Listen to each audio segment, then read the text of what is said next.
Eh bien salut tout le monde, c'est TinoThéorie. Juste avant que cette vidéo commence, n'hésitez pas à activer la petite cloche car vous savez ce qui se passe en ce moment avec YouTube. Donc on se retrouve pour la review du chapitre 850 qui s'intitule Une lueur d'espoir. Donc c'est un titre très ironique. Donc sur la cover on voit Smoker et un serpent puis un mec qui ressemble à un gars de Wano Kuni. On va s'attarder un petit peu plus tard. Dans une zone fumeur, c'est une requête de fan.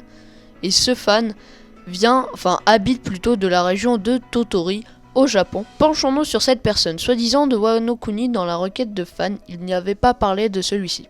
Alors c'est Oda qui l'a rajouté, peut-être pour nous faire comprendre que l'on reverra Smoker à Wano. Voilà, petite théorie vite fait, il va en avoir plein dans cette review. Elle sera sûrement très longue et postée un petit peu en retard, donc n'hésitez pas à me dire ce que vous en pensez en commentaire. Ensuite on voit Carrot et Chopper qui regardent dans tout le monde des miroirs, donc tous les miroirs du royaume, pour se rendre au château.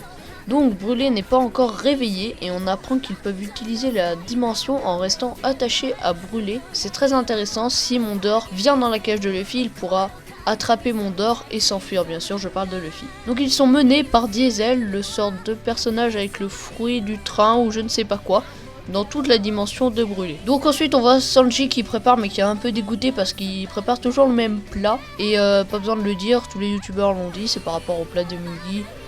Frankie l'hamburger, etc. On voit Luffy qui se déchaîne et essaye de couper son bras un peu à la manière de Zoro à Little Garden. Luffy veut absolument ne pas crever ici, comme il nous le montre à travers ses cases. Ensuite, gros combat entre Pedro et Tamago, et écoutez bien, il y a plein de youtubeurs qui disent le 8200 berries et le 2900 berries ne veut rien dire, ça ne sert à rien. Mais non. Je vous explique, je pense qu'après la mort de Zeppo, qui est, je dis bien, le père de Beppo, c'est sûr pour moi, sûr à 100%. Peut-être que je me trompe, mais je suis sûr à 200% que c'est le père de Beppo. Ils ont exactement le même nom, exactement le même visage. Et par rapport à la chronologie de l'histoire, tout ça, enfin voilà. Après que l'équipage des Nox pirates soit dessoudé, sa prime n'a pas augmenté, car c'était un mix et il restait chez lui, alors que celle de Tamago, elle a continué d'augmenter. Vous voyez où je veux en venir? Les 8200 laissés par Oda sont supérieurs aux 2900. Donc Pedro est plus fort que Tamago.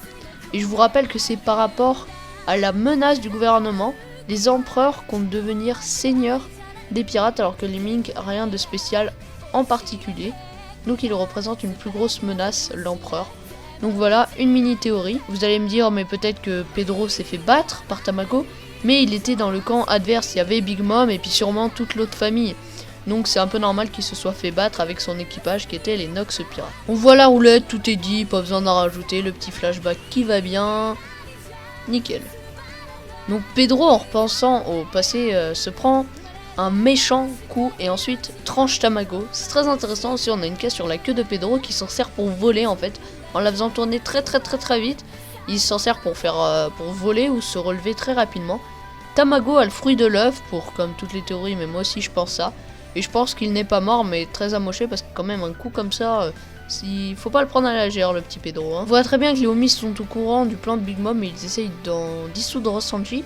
Par exemple, quand l'autre demande où va Sanji et l'autre qui ne veut pas s'ouvrir, car elle sait très bien, oui, c'est parce que c'est un homies, mais c'était une meuf la porte, c'est très bien que Pudding fait des choses pas très légales, on va dire. Et donc Sanji, il regarde par la fenêtre du balcon et là, la grosse révélation sur Pudding. Pudding est la femme aux trois yeux. J'ai une petite théorie, on voit qu'elle en a ras-le-bol de Big Mom, mais on dirait que Big Mom la manipule. Attendez, je m'explique. On la voit pour la première fois avec deux yeux ouverts et un œil fermé. Et elle est gentille, ne fait rien et elle est indifférente. En gros, c'était avec son petit globule quand Luffy déclare la guerre à Big Mom. Et même avant, elle avait un grand sourire, alors que dès qu'elle a ouvert ses trois yeux, en même temps, elle devient méchante. Telle est la question, à vous de me donner votre avis en commentaire. Donc pour récapituler, en gros elle serait méchante quand elle ouvrirait ses trois yeux. Genre ses trois yeux en même temps ça ferait une sorte de démon. Mais si elle ouvre que deux yeux, et elle serait gentille et du côté des gentils en gros. Sanji, sa cigarette s'éteint. Et moi je dis, dès qu'il va la rallumer, soit il va frapper Pudding. C'est comme ça qu'il frapperait la première fille de sa vie. Et cela grâce à la haine. Il développerait son exosquelette. Attendez, je vous explique. On sait que ses frères et sa sœur ont développé leur force grâce à martyriser les gens. Enfin, on va dire comme ça. Et engendrer de la haine. Alors si Sanji est dépourvu, frappe Pudding et développera peut-être son power-up. et remettra sa prime au quasi même niveau que Zoro, je pense, car ils sont à peu près égaux, même si Sanji est un peu moins fort que Zoro pour moi. Je vous renvoie à la vidéo sur le Monster Trio pour en débattre dans les commentaires de cette vidéo. Et en faisant je ne sais pas quoi, en fait, il augmenterait sa prime et la mettrait au même niveau que celle de Zoro.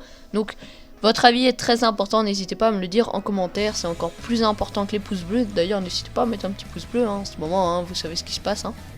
En fait, Mama veut faire la guerre au Vinsmoke, mais la vraie méchante dans tout ça, ce ne serait pas peut-être Pudding. Elle aurait révélé le plan à Reiju exprès pour que Reiju regagne ses appartements et qu'elle dise à son père le plan. Et que son père, en gros, déclenche une guerre à Big Mom. Allez voir la théorie de The New Baroque Works sur Pudding et Katakuri. Car on est à plus de 50% de l'arc et bientôt le mariage et la finalité de l'arc qui va s'enchaîner et toujours pas vu Katakuri.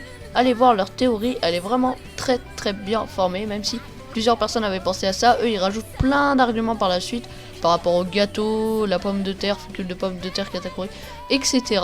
Donc n'hésitez pas à aller la voir, je vous mets le lien en description. Avec ce que Oda vient de nous mettre, j'ai pas trop envie de faire un diagnostic sur ce qui va se passer plus tard.